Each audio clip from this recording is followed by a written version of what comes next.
The long and short of it, written by Bobbles. Chapter 57. It took 2 whole ciders before cut and paste felt like she could leave the relative safety of the kitchen. Another, and she actually felt calm enough to mingle. To be honest, Cut had no idea what Annan was going on about, so she just headed over toward Pike. She could at least introduce the Earth Pony to most of these strangers. As Cut got close to the guards mouse gathered around a coffee table, the conversation started fading. "And I can't believe you just left me there, Sarge," said the one Cut recognized as Rook. "Oh no," slurred Astral. "Pike abandoned you to be ogled by a bunch of rich, hot tigers? We needed court-martialing, now." Pike spotted Cut coming and scooted over on the couch, giving her a place to sit. She gladly took it, of course, and silently let the argument play out. "Blue's not a tiger," Rook protested. "He's only 28. Besides, you haven't seen him. It's like swimming with sharks." "Sharks that'll blow your back out and pay your bills," Astral snarked. "Don't be so crude," responded Night Sky. "The mare Cut met earlier, but Rook, surely you're over-exaggerating." "I'm not." Rook shuddered as she recalled the event. "They get this look in their eyes, like I'm just a piece of meat to them." An object. The horror on her face abruptly shifted to what Cut would almost call guilt. Is that how we look to the stallion guards?" Suddenly, Cut felt some sort of movement from the back of the couch. Looking over her shoulder, she was shocked to see Cloak. She'd silently crept up and draped herself over the back of the couch and nearly onto Cut.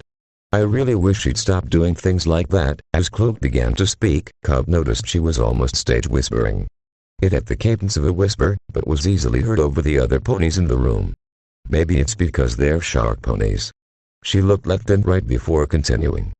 "Their mares already come onto land to drag our stallions to their underwater acropolis. Their stallions must mare hunt on land too." "Oh I!" Astral shouted with an accusatory point of her hoof. "Shut your crap, Cloak. No one wants to hear your insane conspiracies, they want to hear mine." With that, Astral scrambled forward, right into Rook's face. "Every ponies heard the rumors that those upper-class stallions made a multi-stallion herd. Is it true? Did they ask you to join it while eyeing you up?" "Ugh," grunted disgusted Night. "And what?" They started kissing each other and let Rookie watch. She followed up by reaching over and roughly shoving Astral back into her seat. "Grow up," Officer Anonymous frowned as he noticed someone standing off to the side, alone, someone he'd actually wanted to be here no less. Silken evening. She was over by the entertainment center, idly picking through his DVDs. "Better go check on her." Thankfully for the stallion, he remained, literally, unmolested on his journey through the sea of increasingly drunken mares. Most of them had congregated around the living room, but the party had gone on long enough that it started spilling over into the kitchen. It had better not spill into the bedroom. He'd already caught Cut's sister eyeballing the door at least once. It's way too early for shit like that, though now that he stopped to think about it, that's not the only thing she'd been eyeballing. Cloak, and just about every other mare in the house, had been sneaking peeks at his rear end whenever they thought he wasn't looking. Hope that doesn't become a running theme tonight. Putting those thoughts aside, Annan was close enough now that he could sneak a peek at exactly what DVD Silken is looking at. Uncut Historical Royal Memoirs, 500 AHW, After Hearts Warming. "You know, I'm surprised Pike lets you have these," Silken said. He was surprised she heard him coming up behind her with all this noise. "That's some Pike TV hearing right there." Speaking of Pike, Annan took the DVD himself and laughed a little. "Oh yeah, she only tolerates these because we let her shit talk them the whole time." Uncut Historical Royal Memoirs was a series of historical reenactments, all narrated by Celestia herself. Expectedly, Pike had a lot to say about that. "Last time we watched this she had us take a drink every time Celestia's flanks were mentioned. It was a lot more often than I'd expected." Silken chuckled before snatching the DVD from Annan and sticking it back on the shelf. "I can't blame her for that one. You know, the lead fleur-de-lis, a real slender-type unicorn, right?" Annan nodded. Apparently she was the only actress tall enough that the crew didn't need their leg on stilts to make it look authentic. Word is, the princess wasn't too happy about her build. So they had to hire an illusion mage to come out just to give poor Delis a fake flank. PFFFFFFFD no way. Annan couldn't decide what's funnier, how absurd that sounded, or how believable it was that Celeste would go through that kind of trouble. Either way, it had the two of them in stitches. Geez, talk about an eco-trip. Annan would have to tell that one to Pike later. She'll absolutely eat that up. The laughter kept the two of them going for a while, but not forever. which in the end left them with naught but an awkward silence. Heh heh, Silken chuckled a bit awkwardly. Yeah shit, I have no idea what to talk about. The two of them just sort of stood there for a bit, the conversation awkwardly coming to a screeching halt, made worse by the ever-present noise of the party around them. Frankly, Enon felt pretty bad right then. He'd had Silken come under the pretense that this was just going to be a friendly get-together, and it had been horribly mutated beyond recognition. She was clearly not enjoying herself either, considering she's just standing here off to the side. I'd better say something, apologize even. Hey, Silken, I'm really sorry tonight turned out like this. There really weren't supposed to be this many people. I don't even know where most of them came from, and, thankfully, right as Enon was getting worried that the sentence was getting away from him, she cut him off. Enon, it's fine. I can tell this is pretty far from the shindig you had planned. As she continued, she glanced out across the room, grimacing ever so slightly. And it's not bad or anything, but I can't say how long I'll stick around. It's not really my scene, you know. Oh, did he know? He definitely couldn't fault her for that. The stallion could kick all these people out, but that would be a huge pain. Plus, he was pretty sure none of them were total strangers. Whichever ones he didn't recognize from the office, Pike seemed to recognize them from the guard. So kicking them out would probably just make things horribly awkward for all parties. Better to just write it out and try again another night. But hey, at least I knew one of the ponies who showed up. Suddenly Silken turned away from Enon and shouted across the room. E-O. Huh, the shout had an almost musical undertone to like a bird chirping. Fittingly, the response did too. E-O. The voice's source trotted out of the crowd shortly after. It was a light blue color Pegasus, with a cutie mark displaying a cloud in front of the sun. Enon didn't recognize her from the office, so with a nickname like Sunny, he'd have to bet very guard. Sunny, Silken greeted her. I wanted you to meet our host. Anonymous. Sunny smiled at him. It was the kind of sleazy smile a Fred dude would give when he realized he wasn't at a sausage party. Our host with a must, she said, sticking out her hoof. Sunlit Vista, Wonderbolt to Wonderbolt. Well, isn't that serendipitous part-time, Silken mockingly added. Hey! I've flown a whole 2 missions with him now, I might as well be on the A-team. Oh, dang. Not so serendipitous, then she probably knew absolutely nothing about Windrider. That said, she might have some info that he could use. Enon returned her half-bob. It's good to meet you, Sunlit. I was actually hoping to run into a Wonderbolt. Meanwhile, Nocturnal Pike was chilling with her sis. She certainly wasn't expecting nearly the whole squad to roll up, but she wasn't complaining either. It was nice to do stuff as a group besides poker. Cobb seemed a little overwhelmed, but Pike was sure she could handle it. She's a big filly. Okay, but he's crazy in the shack though, right? I heard the Bretty ones are the stallions who buck like animals. Astral must have a secret crush on Blue Blood or something, because she was not letting this go. I don't know. I guess. Rook answered nervously. Please, can we change the subject? Hey, Enon, he's not Bretty. Cobb drunkenly yelled. Pike nearly fussed in an instant. All eyes were completely focused on her. Cut, of course, handled this very well, ducking behind her foreheads and letting out an ep. With blood all but completely forgotten, Astral bore down on Cut, grinning like a hyena. But he just spoke like an animal, eh? Cobb futility tried to retreat further behind her hooves. I don't know if he'd be happy with me saying, Luna's sakes, Cut, like Enon's ever shied away from bragging, chucking the rest of her drink, knowing full well she'd need it for what was coming next. Pike answered for her. Yeah, he goes pretty hog wild. Cut breathed a visible sigh of relief as once again, all eyes shifted, this time, toward Pike. The mares unfamiliar with him were predictably neutral to impressed reactions, while the mares that knew him were a little more varied. Astral herself started laughing triumphantly, while Knight and Rook both looked a little shocked. I hadn't pegged him for the type, Rook mumbled under her breath. Wow. That's amazing. Astral squeezed in between guffaws. I knew he was a real firecracker. Taking to the air, and spiking Pike's anxiety as she did, Astral sort of drunkenly flopped around in the air.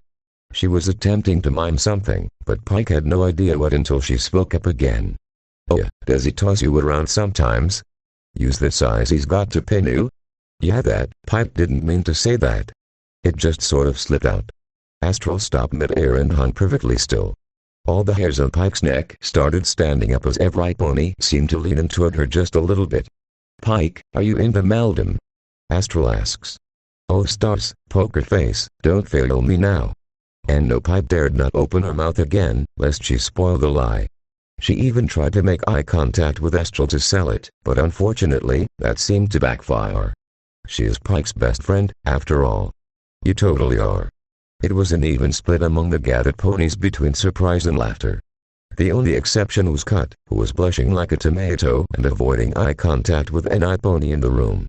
I feel that, Sister Astral started laughing so hard she actually fell out of the sky to land back on the chair she was sitting in before.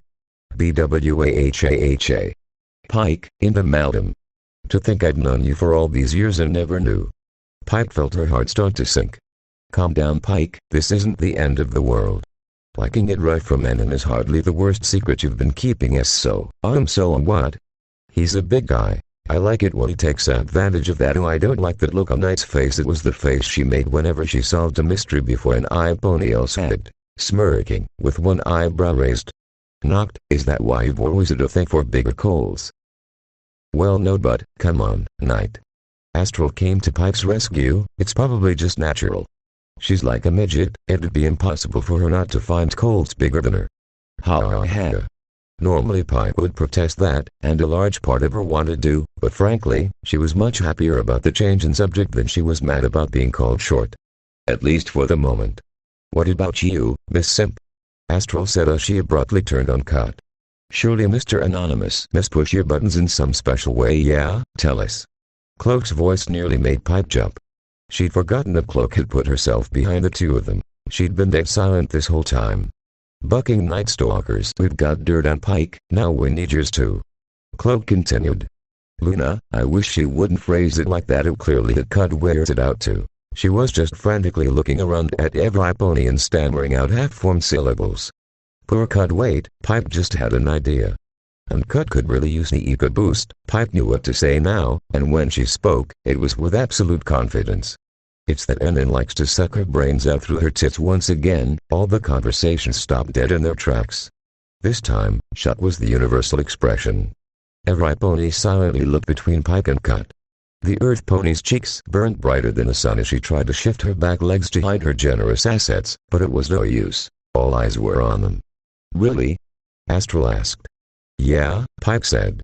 He's got a pretty massive fetish for them. Every pony was silent for a moment more, before it was broken by something unexpected. Cloak, cheering. Aha. I told you for years. Years. And you never believed me. Stallions who like teats do exist. She slapped Cut right on the back. And look at you now, your dream cold is sucking you silly. You must be the luckiest bitch on the planet. Of all the ponies to have infectious enthusiasm, Pike never would have expected Cloak to be able to move any pony. Yet, as she cheered her sister on, well I'll be darned, what's it like having your nipples sucked? I always thought mine were a little big, do you think he'd? The gathered ponies all started smiling. Cut herself looked like she had no idea how to react. This is probably the most positive attention she'd had at once in her whole life. Eventually though, she started beaming like the sun. Well, she started, it's kind of like, it was cool meeting you, Snell. Now if you don't mind I'ma get myself some nachos. Anonymous the unicorn bid Sunlit Vista I do as she headed off for snacks. She didn't have any information about Wind Rider, unsurprisingly, but she did tell him that Spitfire herself would be in town within the week. Apparently she was the guest of honor of some Fool's charity thing. Now there was a score. She'd be a goldmine, no doubt about that. Enon never expected to make progress on the Rider case tonight, but he supposed the best things in life are surprises. As Sunlit Vista made her way back to the snap table, Enon became dimly aware of the fact that with so many extra ponies, he was running out of snaps much faster than he expected. Shit, I should probably get back to the kitchen and make more of some. Me and Sunny go way back. All the way back to flight school, Silken began, unintentionally interrupting his train of thought. She always wanted to be a Wonderbolt, but she could never quite make the cut. I say her making the Demiguard is just as impressive, but what do I know? Enon turned back to her and shrugged. The heart wants what the heart wants, I guess. Silken laughed, but it had a hard edge to it. Heh, don't remind me, Enon. A voice shouted across the party. Looking towards its source, he spied Astral calling him over. Enon, get over here. He looked at Silken and gestured his head toward the table. Come on, let's see what this is about. She followed without fuss, and the two of them joined the group of mares all gathered around Pike and Cut. His heart skipped a beat at the way the two of them were literally surrounded, but Cut, beaming like a sunflower, set his mind at ease. As Enon and Silken approached, the circle opened up just a bit, allowing him and Silken to sit down and join them. The question started the moment he did. "Did you actually make the kumshu for them?" Astral nearly shouted. "Oh, that's what this is about." Kind of a letdown, honestly. Enon made a sort of half shrug. Yeah. Immediately the whole circle dissolved into a dozen other questions and side conversations. Some were asking about other sex moves, others were asking Pike what the shot tasted like, and some were asking what the kumshu even was. It was chaos. Amid the chaos, Enon felt Silken elbow him from her place next to him. "Did you really?" she asked. Enon shrugged once more. "Yep, I don't really know what the big deal about it is." The two of them said it wasn't even a good. Silken chuckled at him.